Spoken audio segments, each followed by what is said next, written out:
Hello everyone. आज हम फिर से आरबीआई का सर्कुलर का सीरीज़ कंटिन्यू करेंगे। एक्चुअली सर्कुलर्स नहीं बोल सकते इनको, हम ये प्रेस रिलीजेस बोलेंगे इसको।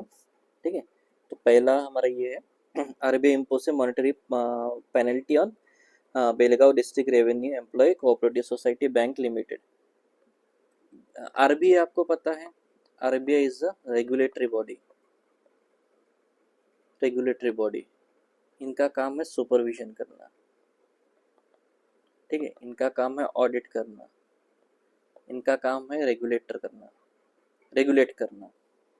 तो इनका बेसिक फंक्शन ही आरबीआई का सुपरविजन, रेगुलेशन एंड ऑडिट होता है। ये हर कोऑपरेटिव बैंक पे कर सकता है, नेशनलाइज बैंक पे कर सकता है, शेड्यूल कमर्शियल बैंक पे कर सकता है।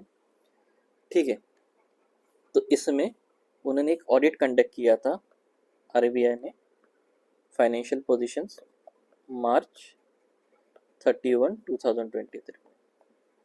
उनके कुछ ऑब्जर्वेशंस थे, उस ऑब्जर्वेशन के बेसिस पे उन्होंने मॉनेटरी पेनल्टी लगाई है Belgaum district revenue employment cooperative society का। तो वो मॉनेटरी पेनल्टी है 50,000।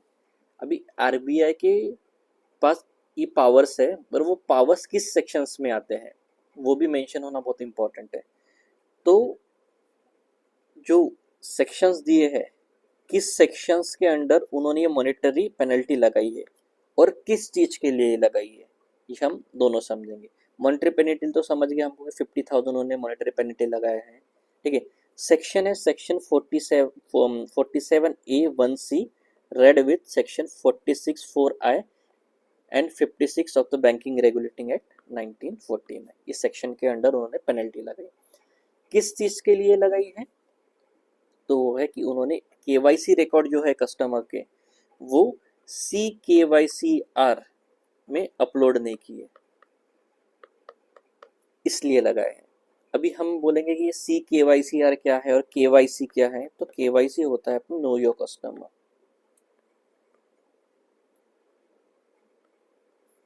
नो योर कस्टमर कि बैंक्स को आइडेंटिफाई करना है कि उनका कस्टमर कौन है। एक अच्छा कस्टमर है, एक फ्रॉड कस्टमर है, एक टेररिस्ट है, ठीक है, एक रेसिडेंट है, ये एक नॉन रेसिडेंट है, या नेशनलिस्ट है, या एनआरआई है, इंडियन नेशनल है या एनआरआई है, उसके लिए केवाईसी रिकॉर्ड बहुत ज़रूरी होता है। तो ये केवाईसी रिकॉर्ड जो है, जो हो गया आधार, पैन। ठीक है, केवाईसी रिकॉर्ड देख लेना, केवाईसी रिकॉर्ड्स में और कौन से डॉक्यूमेंट्स आते हैं जो केवाईसी के लिए यूज़ होते हैं। बेसिक तो ये दोनों होते हैं। तो ये इन्होंने ये पोर्टल पे अपलोड नहीं किए थे, उनके ऑडिट के ऑब्जर्वेशन में आया था कि उन्होंने वो पोर्टल में अपलोड नहीं की, इसलिए तो 50,000 की penalty Belgaum district revenue employment cooperative bank limited Belgaum Karnataka को लगाई थी। ठीक है, अभी इसका बेनिफिट क्या होता है कि CKYC में, कि अगर किसी ने लोन डिफॉल्ट किया रहेगा वो कस्टमर ने, तो उसका डायरेक्टली उसमें सिबिल में रिफ्लेक्ट हो जाता है कि यार ये आदमी ने, इसका KYC रिकॉर्ड था जो यहाँ पे अपलोडेड था, ये बैंक से उसने लोन लिया था, ये बैंक के साथ किसी ने कुछ फ्रॉड किया था। ठीक है, तो वो सारी चीज़ें हमको पता चल जाएंगी, और वो कस्टमर जेन्यून है या नहीं, या फिर वो फेक आधार पैन ये सब बना रहा है, ठीक है, और डिफरेंट डिफरेंट नेम से लोन ले रहा है या फ्रॉड्स कर रहा है, ये सब चीज़ें जब KYC अपलोड होता है CKYCR पे, तो ये सब चीज़ें पता चलती है। ठीक है, तो उसका इम्पोर्टेंस वो है। ठीक है, ये हो गया हमारा पहला। सेकेंड है, आरबीआई इम्पोजेस फिर से मॉनेटरी पेनल्टी लगाई है Batlagundu cooperative urban bank limited Dindigul Tamil Nadu पे लगाई है।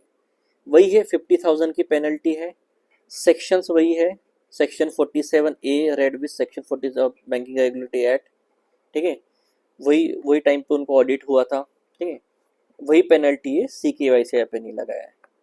ठीक है, KYC अपलोड नहीं किया CKYC। ठीक है, वो हमने अभी देखा, उसके एडवांटेज डिसएडवांटेज क्या हो सकते हैं। ठीक है, सेम है, 50,000 का इस पे लगाए, ये वाले बैंक कोऑपरेटिव बैंक्स पे लगाए। third news भी almost same है. RBI impose a monetary penalty on the Sivakashi Cooperative Urban Bank Limited, Tamil Nadu. Same penalty है, सेम सेक्शंस है. अब सेक्शन तो रट लेने चाहिए. 47A1C read with section 46 4AI and 56 of banking regulatory act 1949. Same CKYC record upload नहीं किए और बैंक उनका एक बार सुपरविजन हो गया ना, बैंक का ऑडिट हो गया, तो एक वारंट देती है RBI. बैंक को बोलती है कि बाबा तुमने ये चीज कंप्लाई नहीं किया तो हम तुम पे पेनल्टी क्यों ना लगाए. ठीक है, हम तुम पे पेनल्टी क्यों ना लगे, इसका आंसर दो करके. उसमें इंटर्न बैंक आंसर देता है कि RBI हमने ये चीजें की है. ठीक है, अगर RBI को सेटिस्फैक्टरी लगा है तो वो पेनल्टी नहीं लगाएगा, बट अगर RBI को उसका आंसर सेटिस्फैक्टरी, बैंक का आंसर सेटिस्फैक्टरी नहीं लगा है तो पेनल्टी लगाएगा. ठीक है, और ये पेनल्टी अमाउंट छोटी होती है बट ये काफ़ी रेपुटेशनल रिस्क हो जाता है वो बैंक के लिए. ठीक है, अभी आगे है RBI imposes monetary penalty on Indian school finance company limited, Telangana. ठीक है, ये थोड़ा डिफरेंट है. 50,000 का मॉनेटरी पॉलिसी लगाया है. ठीक है, अभी इनको जो पेनल्टी लगा है वो डिफरेंट सेक्शंस के अंडर लगा था. मैंने आपको बोला था कि सेक्शंस के अंडर पेनल्टी लगेगा. ठीक है, किस सेक्शंस के अंडर पेनल्टी लग रहा है और किस चीज के लिए पेनल्टी लग रहा है. तो अभी इनको किस चीज के लिए पेनल्टी लगा है कि इनके जो इंटरनल ऑडिटर्स थे, अभी बैंक का इंडिविजुअल ऑडिट भी होता है. जैसे एक ब्रांच है, ए ब्रांच, ये ऑपरेट कर रही है. ठीक है, इसका खुद का ऑडिट भी होता है.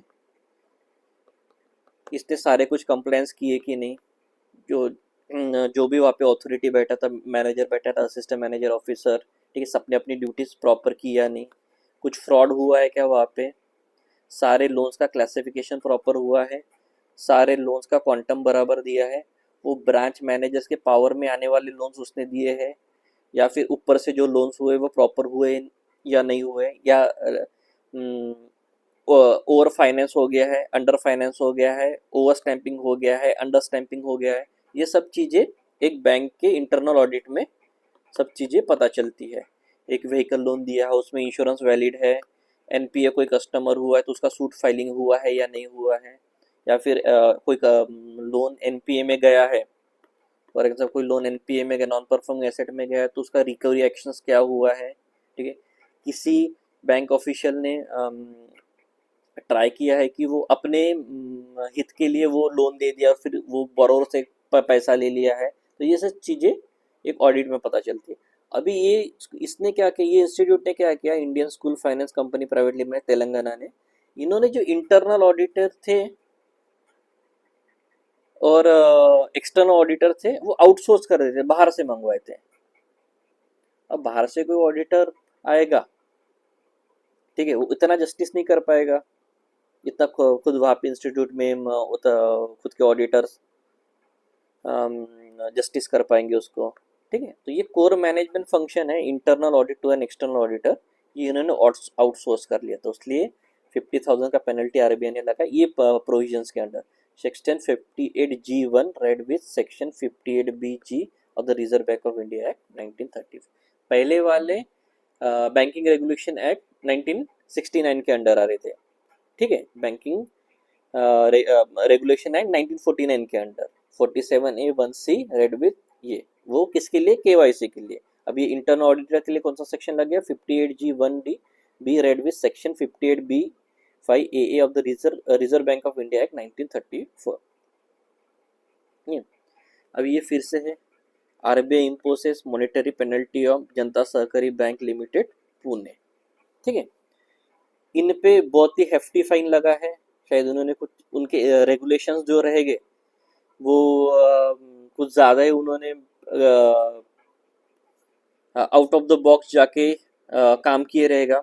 इसने जनता सहकारी बैंक लिमिटेड ने, जो RBI नहीं करती, कहती कि ऐसे काम बैंक ने कंडक्ट करने चाहिए, ऐसे काम कोई कोऑपरेटिव बैंक ने कंडक्ट करने चाहिए या प्राइवेट बैंक ने कंडक्ट करने चाहिए, शेड्यूल कमर्शियल बैंक ने कंडक्ट करने चाहिए. ठीक है, तो इन पे पेनल्टी जो लगी है वो 17,50,000 है। ठीक है, पेनल्टी इतनी लगी 17,50,000। ठीक है, इसके प्रोविजंस ये है 47A(1)(c) read with section 46(4)(i) and the 56 of the banking regulator at 1949। अभी इनका जब ऑडिट हुआ था, आरबीआई ने जब ऑडिट कंडक्ट किया था, तो क्या इरेगुलरिटीज दिखी थी? सारी फाइल इरेगुलरिटीज पे आती है, तो इरेगुलरिटीज क्या थी वो देख।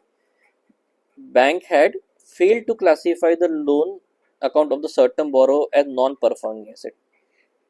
एनपीए जो अभी बात कर रहा था मैं, नॉन परफॉर्मिंग एसेट। ठीक है, नॉन परफॉर्मिंग एसेट ये वो बोरोवर होते हैं जो अपना लोन टाइमली भर नहीं पाते।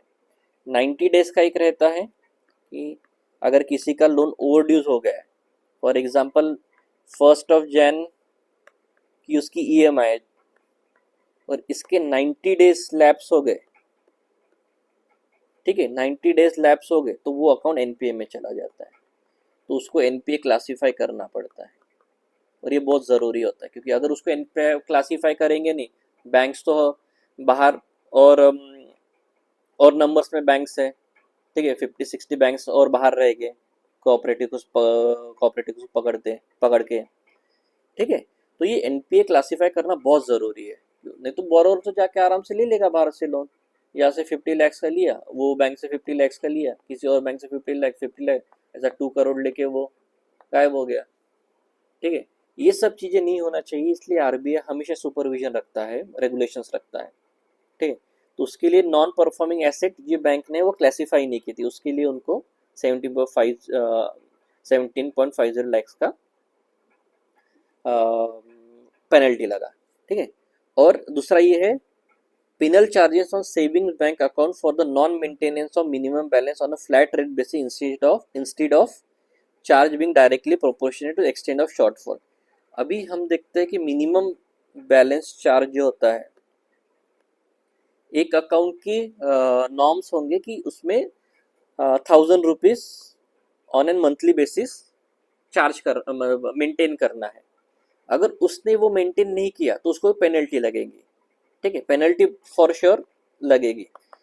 पर बैंक्स क्या करते हैं, जितना शॉर्टफॉल है, अगर 1,000 की जगह उसने 800 रुपये मेंटेन किए, तो ये 200 रुपये पे उसको चार्ज लगना चाहिए, पेनल्टी। ठीक है, 200 रुपये पेनल्टी लगना चाहिए, ना कि पूरे 1,000 रुपये पे। तो इन्होंने क्या किया, पूरे 1,000 रुपये पे चार्ज लगा दिया, 200 रुपये पे नहीं लगा। तो उसका जब ऑडिट में वो चीज़ निकला, तो वो चीज़ का पेनल्टी जनता सहकारी बैंक लिमिटेड पे लगा। ठीक है, अभी ये कुछ बैंक्स है, cancellation of certificate of registration of NBSP. ठीक है, इनका सर्टिफिकेट ऑफ रजिस्ट्रेशन ही कैंसिल कर दिया है। तो एंड में हम एक लाइन देखते हैं कि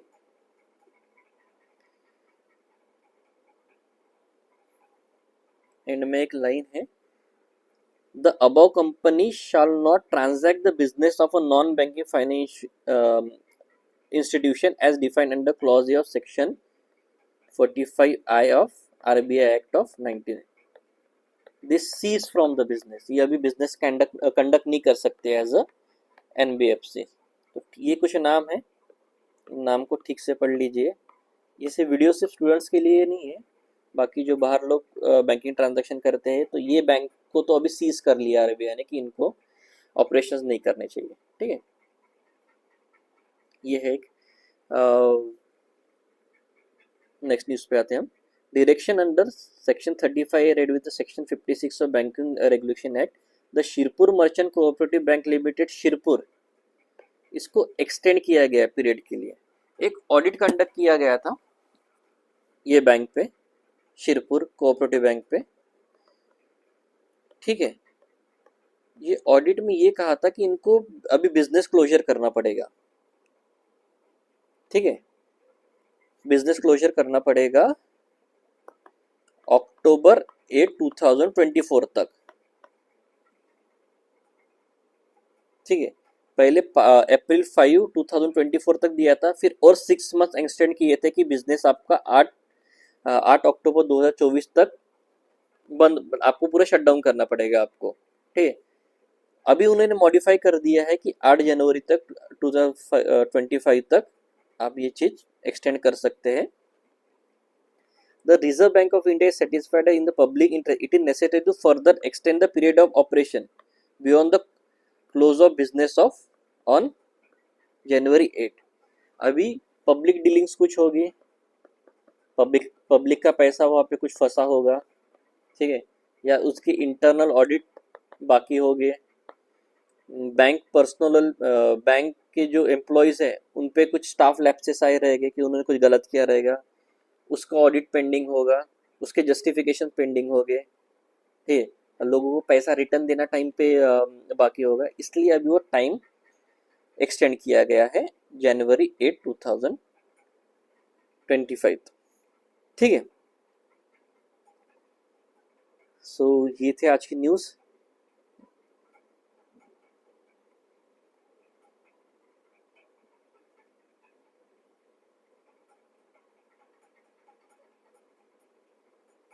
अभी जो इनका क्लोजर ऑफ बिजनेस रहेगा, अभी हमने जैसे बोला जनवरी 8 2024, इनका क्लोजर जो रहेगा अभी एक्सटेंड हो गया जनवरी 8 2025 टू अप्रैल 8। यहाँ तक के आरबीआई ने उनको अभी अलाउ किया है कि आप सब्जेक्ट टू रिव्यू, फिर से उनका रिव्यू होगा, मतलब ऑडिट होगा सब्जेक्ट टू रिव्यू, कि ये तारीख को आपका बिजनेस क्लोज होगा। अगर आरबीआई सेटिस्फाई होती है कि नहीं बाबा इनको और थोड़ा 3 4 6 महीने का एक्सटेंशन देना चाहिए, तो आरबीआई उनको एक्सटेंशन देगा, ठीक है। Thank you so much.